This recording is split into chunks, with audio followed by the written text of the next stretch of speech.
Hi, I'm Geoffrey of the Dramco research group of KU Leuven, and I would like to talk to you about our project, which is about low-cost synchronization for wireless LAN sensors. If we look at sensing applications, for instance, monitoring vibrations or localizing acoustic events, we typically require synchronized measurements. Synchronized measurements done with a lot of sensors spread over a large area, and they need to be synchronized within at least 1 millisecond, preferably less than 1 millisecond error. Now, for wireless LAN sensors, no suitable synchronization scheme exists. Now, if we look at synchronization schemes, for instance, the network time protocol, this is very scalable, can be deployed over a large area. However, the synchronization performance is rather poor.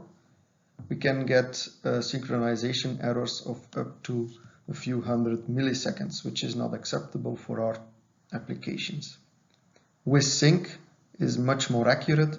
However, the area is limited to the range of one access point.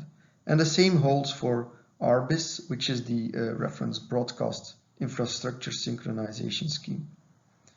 Now we used RBIS as a basis for our own implementation. How does it work? We have an access point broadcasting beacon frames, and these are received by different types of devices. We either have time slaves and at least one time master, and they all record the beacon frames together with an ID and a timestamp of their local system time. After enough beacon frames are received, the time master sends its recordings to the time slaves, which in turn can actually compute their clock offset to the clock offset of the timing master. And our implementation, single access point implementation on an ESP32 has a synchronization error of less than 100 microsecond, which is in range of what we can expect found in literature.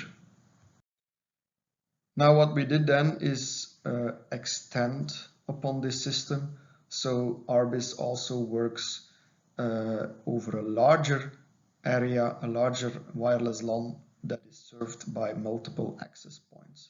And we do this by using a time master that receives beacon frames from more than one access point. This implementation can be found on our GitHub page. It's open source, and we can still get synchronization errors of less than 1 millisecond.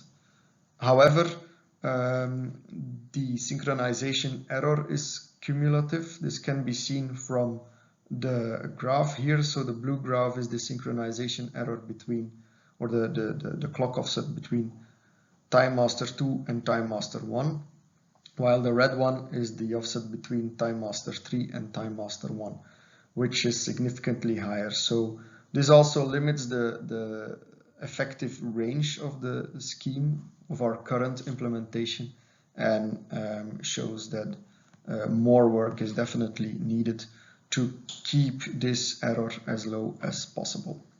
So thank you for your attention. If you have any questions, feel free to ask.